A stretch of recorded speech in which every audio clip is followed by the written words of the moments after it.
this particular trainer is dear to me. I consider him a friend. We go back, 15 years? 15 years. And you didn't know, but I was actually going through a divorce that time. Oh, really? I didn't know that. Yeah. And then depression. You was helping me with that by getting my dog ready. This is Adrian. His Instagram handle's right here. And he was one of the first people to introduce me to ring sport. Right. And I was in awe with the language. Right, everything was in French, and people now I see that follow me. Some of them are doing commands in French. Okay. Right. We had his club today over here in Compton. I call it Granger Stadium, right? Well, right here you can see it's so-called all breed. What got you into ring sport versus Mondio or? Back then they probably called it Schützen. Schützen, yes. Or back in the day it was Schützen. Or PSA. When I was really young, I went to a seminar, and then one of the guys they give us a demo about ring. I didn't know anything about ring. My background is protection, right, and a little bit of police work. So that's my background. So I saw the demo they did over there, and I was really impressed with defense, and face and the way they out and come back. So I was really, really impressed, and then I started practicing. I didn't see a lot of IEP, right, or Mondio or PSA. That's why I think start with ring and just like it a lot, and now it's 20 years. Yeah. What was the first dog that you introduced to ring sport? What breed? My first dog, I was learning to do ring. Right. I was doing protection. I have a Rottweiler at that time. Wow. Rottweiler, and he was good, but was kind of short, kind of heavy, so on the jumps he wasn't able to do it. So if I wanted to do ring, I need to Belgian Malinois to do ring. Right. That's what really you want to compete. Yeah. Really, that you need Belgium or Dutch or. You know what? Those Shepherd are good, but are different. A lot of people they say, "Oh, Malinois and Dog Shepherd are the same." And for me, they're not. Yeah, no, they're not the same.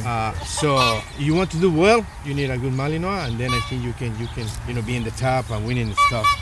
I always like to work with a off-breed, Dobermans. Yeah. Like I said, I started with a Rottweiler, so I went like ring one with him.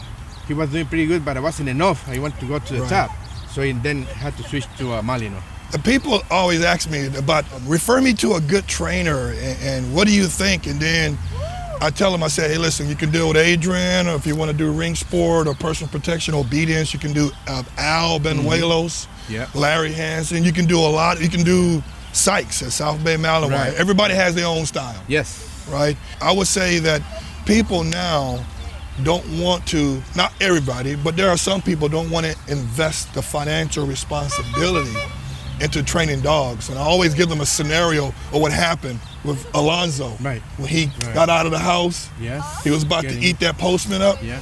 And I knew from then, I said, you know what, this is all about me training with the dog, but more importantly, making sure I don't have a liability. Right. Because dogs are a luxury, not a requirement. Mm-hmm. So my question is, I've been to a few of you guys' trials. I'm not saying what club this is that I'm talking about, right? Mm-hmm. For video purposes. Right. But I noticed that when you guys and when other club members host trials, it's on the weekend. It's where people can come, show up, cheer on, hate if they want to, right? Yes. But this one particular club, he does the competition during the middle of the week. Okay. On a Wednesday. You know what I'm talking about, right? I know. On a Wednesday and Thursday. Hell, we're trying to get over the week for the work. On Wednesday, Thursday around 12. Yeah. Midnight. Yes. I mean. And the crazy part about it is that spectators cannot come and watch the show. A free show. And the people that do come have to be formally invited by a club member. Right. So my question is to you, without getting into particulars, is the politics, is it NARA? North American Ring Sport Association? Yes. NARA? Yeah.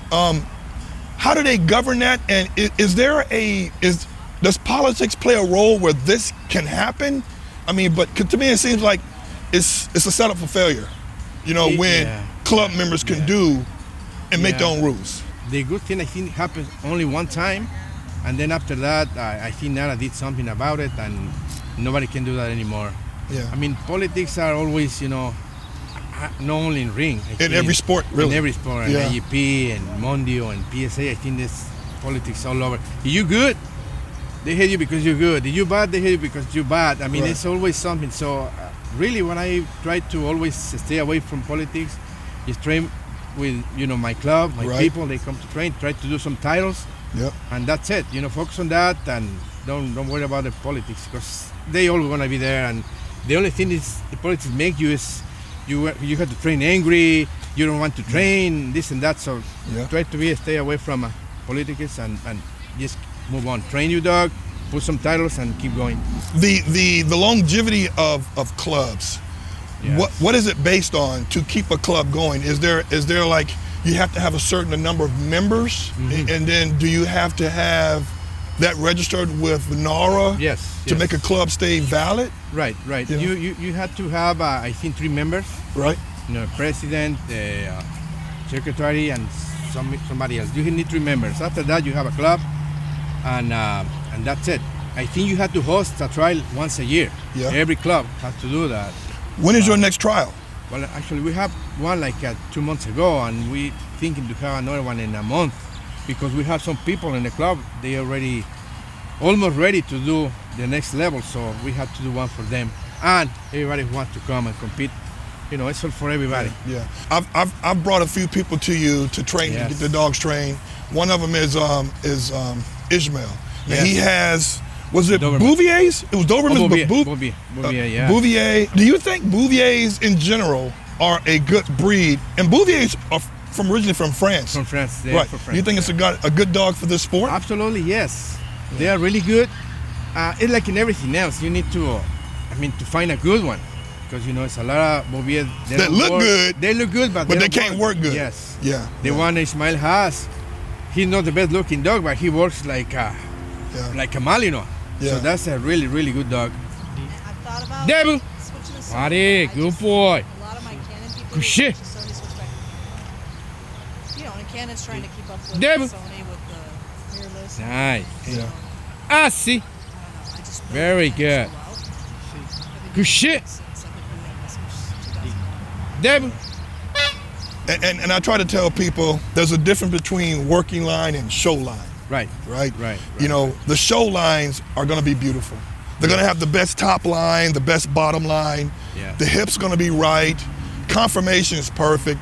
Yeah. But the real working dogs are always going to be the grimy looking ones. Yes. The smallest ones. Small one. The only But with one. the biggest heart. Yes. Right? With the biggest And heart. that's what we look in the sport. We Yeah. don't look about beauty. The dog works. If he's ugly, it doesn't matter. Yeah. He's working good. That's the one I'm gonna try Yeah, to keep. yeah. Very good. Up here. Up here, huh? Good boy. Good shit.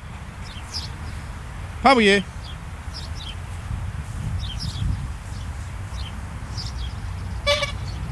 Oliver, dale. Rest. Oliver, dale.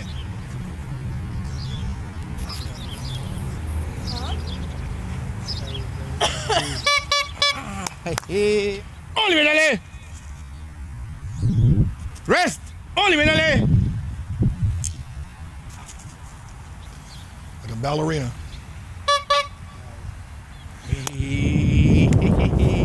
Okay, this is Caleb. This is one of the club members. He do a lot of decoy work. His Instagram handle is right here, right? So tell what you're gonna do. I'm gonna do a face attack with Adrian's dog Oliver. He bites the leg. Now he's doing face attack now. That means coming frontal, not his face. We don't want that.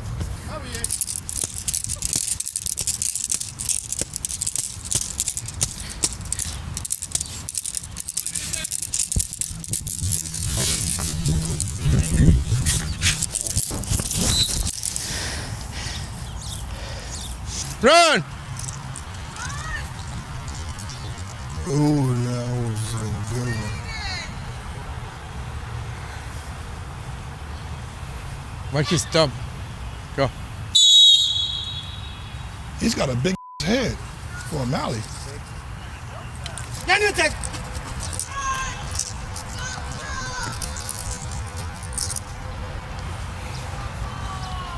But Again.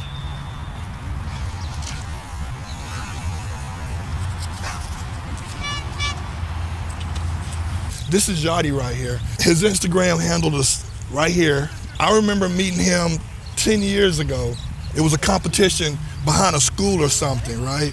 And you was doing your ring sport one. You were doing the first leg. With a Malinois. Oh, okay. With Right. Judah, And dude, when he got off and got his first leg, the one man, he acted like he had just had a baby. It was like you was excited, and from that point, I was like, yeah, this dude love what he's doing. And actually, Yachty is the one that did the handling for Alonzo when he got his brevet. Yeah, been doing it for 14 years. Started off with my bulldogs, got my brevets with both of them, and then I started with my first Mal, Judah, and got to ring 2 with him. He got injured, and then I got my next Mal, which was Yandu, and I've gotten ring 3 with him last year.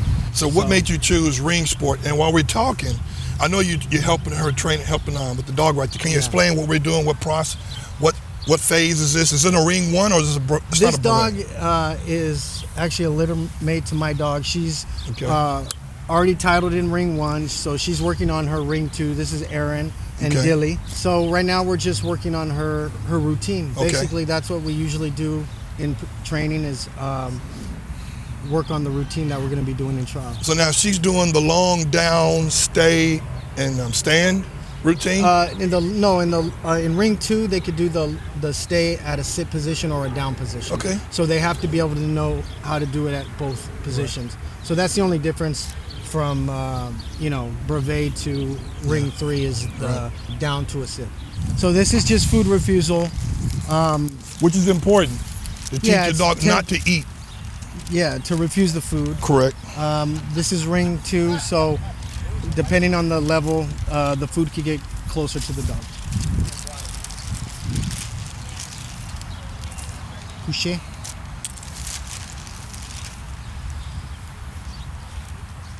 Couché.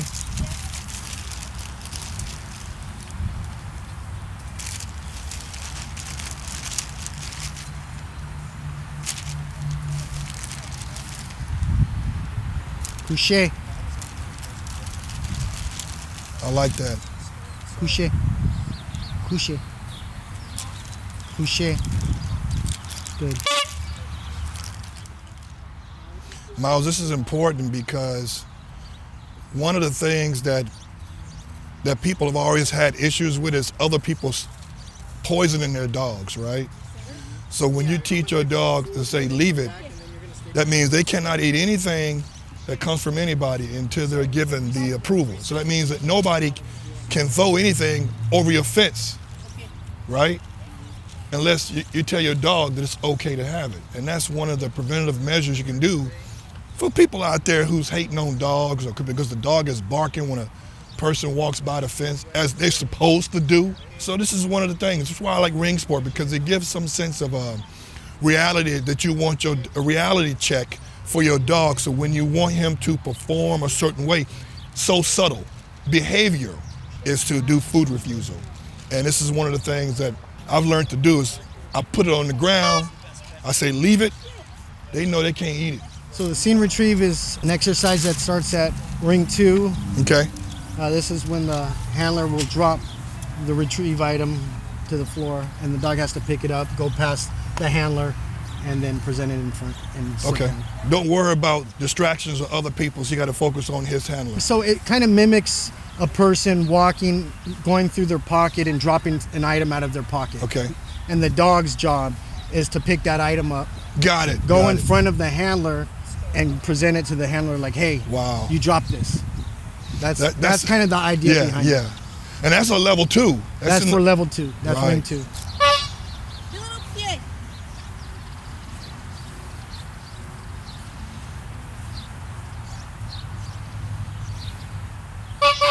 Good. Right. You know what the issue that I always saw that Alonzo had, but he did it? It was called defensive handler. Yes. And it was like where the dog has to turn around and walk backwards while you're walking forward. Yes. And then when the decoy touches your shoulder, then he attacks. Yes. I was telling Yachty, I said when I first met him, it was like over 10 years ago. Behind I think the field was behind a school or something, but he was competing. He was getting his first leg on ring 1. Yeah. And I remember when he won, man, the excitement he had passing that first leg. Yeah. I was like, man, he is passionate about this. And that was infectious to me. You know what I'm saying? Yes. And I was telling him to say, Yadi was the one that actually did the handling for Alonso. For Alonso, he did the handling, And I think Alonso scored the highest in... No, he did score the highest in the whole trial for the brevet. Yeah, for brevet. Yeah. This is special to me because he's been a legend to me for a long time. And, you know, in this dog game, your respect typically is earned by what you do on the field and what you earn on the podium. This is Steve Garvin, okay? And I heard about him before he heard about me, which he probably didn't. But this is the guy right here, you know, we talked about it before we did the video. I said, you know, that most trainers and dogs and the training of dogs, the respect is earned on the field, but also earned on the podium, right? And so he was the first guy that influenced me without saying anything. He had a dog named Bogan. Bogan, right? yeah. Bogan was titled not in 1, not 2, but 3 sports. Yes. So that's why I took my game from, and again, this is a power of influence. That's why when I was working with Adrian initially on ring sport, I pivoted and then I went to IPO, right? And I did my own BH on him. He got it's called a Shitson A without the tracking. Okay. But I did that. I said, you know what? Steve Garvin did it with Bogan. I said, I'm not gonna get 3 titles, but I'm gonna get a different title, right? And so I started working back with Adrian to get Alonso's brevet. This guy right here, like I say, it was empowering but motivational to have a dog to put not only your dog to the limit, but put yourself to the limit, right? Because the dog can only go as far as you take him, but you and him are as one. Right. And so for me, it was like it was beautiful to hear. I was like, man, this guy titled his dog, and at the time it was 2 sports, but now it's 3. It was like in different sports, sometimes certain dogs do not respond well in other sports because they're so used to doing a certain routine. Right. So tell me about that. Tell me about this Bogan, because he was a legend. Bogan was fun. I had a great dog before him named Rhodey. And Rhodey was titled in even more sports. Oof. But when you're going back 15, 20 years, people don't have a clue. Yeah. And but Bogan was the big one for me. We did Mondio ring mostly, PSA, French ring, and IGP. So we had a great time. It's mostly like dance moves. You can do one dance, can you do the next one? Because all the sports are that different. And I've had a great time, and if you surround yourself with the right trainers, that's the honor, that's the fun. What made you decide to do different sports with the dogs? You know, I've been this since I was a little kid. I did agility, sin hurdle races, fly balls, sheep herding, AKC obedience. I did a lot of different things. So just the variation, can you get into that dog's head? Yeah. Can you get it across to that dog what you want it to do? And that's the fun part. Being on the podium is kind of a byproduct. It's not always my goal.